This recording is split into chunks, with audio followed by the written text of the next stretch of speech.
ഇപ്പോ വിലയേറിയ ഡിസൈൻസ് എല്ലാം ഞാൻ നിങ്ങളുടെ മുന്നിൽ വെച്ചിട്ടുണ്ട്. ഇതിലൊന്നും ഇഷ്ടമായില്ലെങ്കിൽ പറഞ്ഞോളൂ. അങ്ങനെയൊന്നുമില്ല, എല്ലാം ഇഷ്ടമായി. പക്ഷേ എന്ത് പക്ഷേ മാഡം, ഈ ഷോപ്പിൽ ഒരുപാട് കസ്റ്റമേഴ്സ് വരാറുണ്ട്. പക്ഷെ ഞാൻ കൗണ്ടറിൽ നിന്ന് വന്ന് ആർക്കും ജ്വല്ലറി കാണിച്ചു കൊടുക്കാറില്ല. ഞാൻ കള്ളം പറയുന്നതല്ല. അതിനോട് സെയിൽസ്മാൻ ഉണ്ട്. Thank you. ഞങ്ങൾ ഇതിൽ നിന്ന് തന്നെ സെലക്ട് ചെയ്യാം. ഇത് പറഞ്ഞ് അവനി മേശപ്പുറത്ത് വെച്ച നെക്ലേസ് ഓരോന്നായി നോക്കി. അതിൽ ഒരെണ്ണം അവൾക്ക് ഒരുപാട് ഇഷ്ടമായി. അതിന്റെ തിളക്കം നോക്കിയാൽ തന്നെ അതൊരു വളരെ വിലയേറിയ നെക്ലേസ് ആണെന്ന് വ്യക്തമായിരുന്നു. ആ നെക്ലേസ് മുഴുവൻ പച്ചക്കല്ലുകൾ പതിപ്പിച്ച് വളരെ മനോഹരമായ ഡിസൈൻ ആയിരുന്നു. പക്ഷേ അവനിയുടെ മനസ്സ് ഏതോ വിധത്തിൽ അതേ നെക്ലേസിലാണ് ഉടക്കിയത്. ഗൗതം ആ നെക്ലേസ് നോക്കുമ്പോൾ അവനിയുടെ കണ്ണിലെ ആ തിളക്കവും നോക്കുകയായിരുന്നു. ആ നെക്ലേസ് ഉടൻ തന്നെ അവനിക്ക് വാങ്ങിക്കൊടുക്കണമെന്നൊരു തോന്നൽ അവനുണ്ടായി. ഏയ് മാഡം, ഇതൊരു റെയർ പീസാണ്. പ്യുവർ ജോധ്പൂരി ഡിസൈൻ വർക്ക്, കൂടാതെ ചോക്കർ ഡിസൈനും. ഇല്ല, ഇത് വളരെ എക്സ്പെൻസീവാ. ഞങ്ങളുടെ ബഡ്ജറ്റ് 50,000 രൂപയാ മാക്സിമം.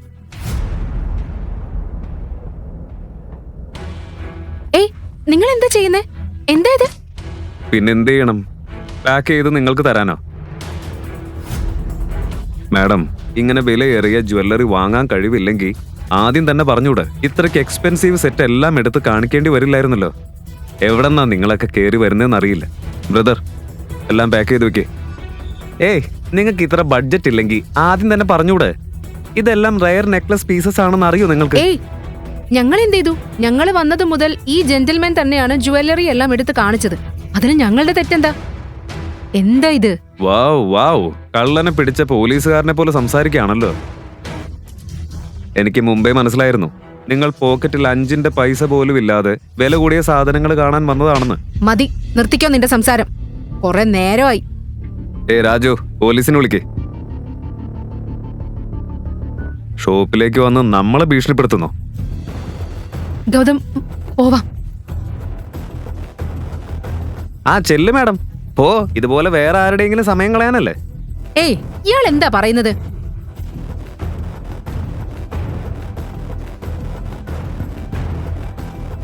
സാർ, ഇവർക്കിത് ഡെയിലി ഡ്രാമയാ. ഇന്നലെ ആന്റിക് ഷോപ്പിൽ ഞാൻ ഇവരെ കണ്ടിരുന്നു. അവിടെയും ഇങ്ങനെ ഒരു പ്രശ്നം ഉണ്ടാക്കി. പണം കൊടുക്കേണ്ട സമയത്ത് അവിടെ നിന്ന് ഇറങ്ങിപ്പോയി. അപ്പോ ഇവരാണ്. ഇപ്പൊ മനസ്സിലായി. ആ ആളുകള് അല്ലേ?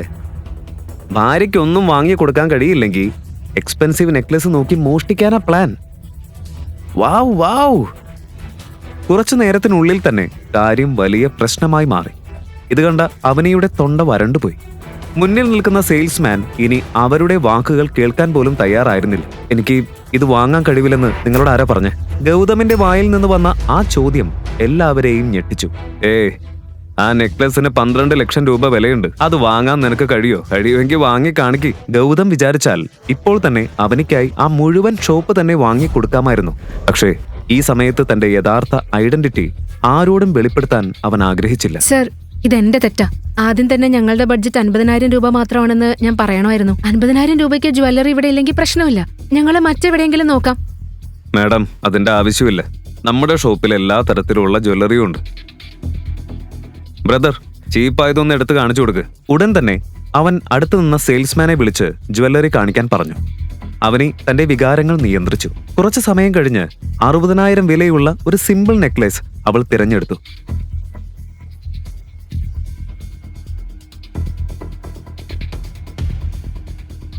മോം, ഇതിന് പേയ്മെന്റ്. നെക്ലേസ് പാക്ക് ചെയ്ത് കിട്ടിയ ശേഷം അവനി ഗീതയെ നോക്കി. എന്റെ എല്ലാ മൂടും പോയി. ഇതൊക്കെ ഈ ഗൗതം കാരണമാണ്. അവന്റെ പോക്കറ്റിൽ കുറെ പണം ഉള്ള പോലെ നമ്മൾ ഈ എക്സ്പെൻസീവ് ഷോപ്പിൽ കൊണ്ടുവന്നത്. ഇതാ പണം. ഗീത ഉടൻ പേഴ്സിൽ നിന്ന് പണമെടുത്ത് ക്യാഷ് കൗണ്ടറിൽ കൊടുത്തു.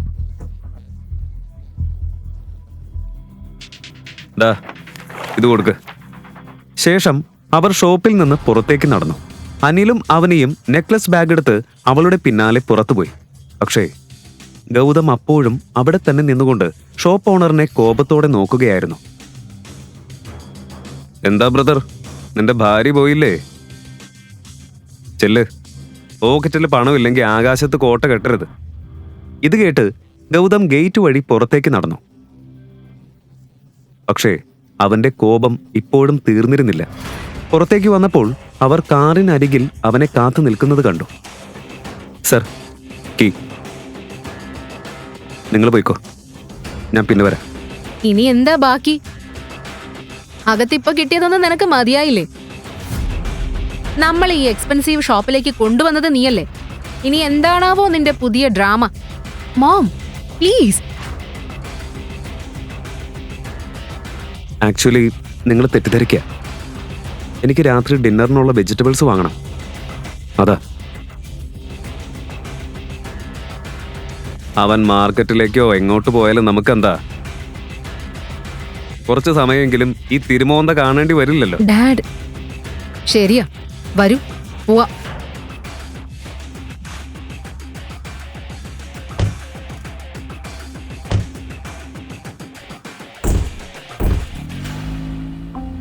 അവർ പോകുന്നതും നോക്കി ഗൗതം അവിടെ നിന്നു. അവനയുടെ കാർ കണ്ണിൽ നിന്ന് മറഞ്ഞതോടെ അവൻ തന്റെ ഷർട്ട് സ്ലീവ്സ് മടക്കി വീണ്ടും അതേ ജ്വല്ലറി ഷോപ്പിലേക്ക് നടന്നു.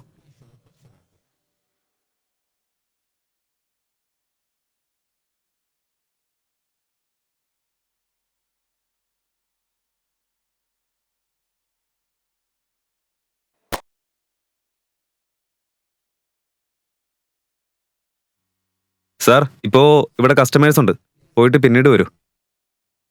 ഞാൻ ആ 12 ലക്ഷം രൂപ വിലയുള്ള നെക്ലസ് വാങ്ങാൻ വന്നത്. ഗൗതം പറഞ്ഞത് കേട്ട ഉടൻ സെയിൽസ്മാൻ എല്ലാവരും ചിരിക്കാൻ തുടങ്ങി. ഓണർക്കും ചിരി അടക്കാൻ കഴിഞ്ഞില്ല. നെക്ലസോ? നിന്റെ തലച്ചോറ് ഭാര്യയുടെ പേഴ്സിൽ വെച്ചിട്ടാണോ വന്നത്? ഇവന്റെ ഉള്ളിലാണേ, ഇപ്പോഴാ ഉണർന്നേന്ന് തോന്നുന്നു. നിങ്ങളുടെ തമാശയൊക്കെ കഴിഞ്ഞെങ്കിൽ ഇനി പ്രധാന കാര്യത്തിലേക്ക് വരാം. നീ ശരിക്കും ആ നെക്ലസ് വാങ്ങോ? അത് വാങ്ങാനുള്ള സ്റ്റാറ്റസ് നിനക്കില്ല. എന്റെ സ്റ്റാറ്റസ് എന്താണെന്ന് നിങ്ങൾക്ക് ചിന്തിക്കാൻ പോലും കഴിയും. ഇപ്പോൾ ഞാൻ ഇവിടെ വന്നിരിക്കുന്നത് ഒരു കസ്റ്റമറായിട്ടാ.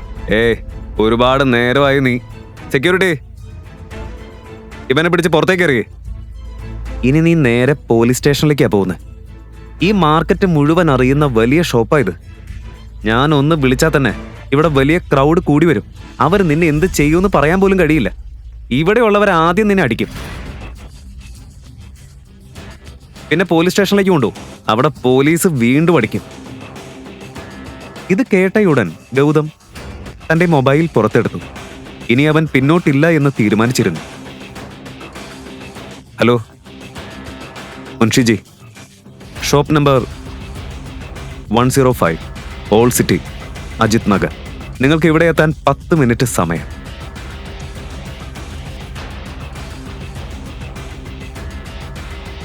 ആരെയാ വിളിച്ചത്? ആരത്?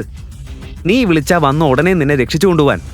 അത് അടുത്ത 10 മിനിറ്റിനുള്ളിൽ നിങ്ങൾക്ക് മനസ്സിലാവും. സെയിൽസ്മാന്റെ മുഖം കോപം കൊണ്ട് ചുവന്നു.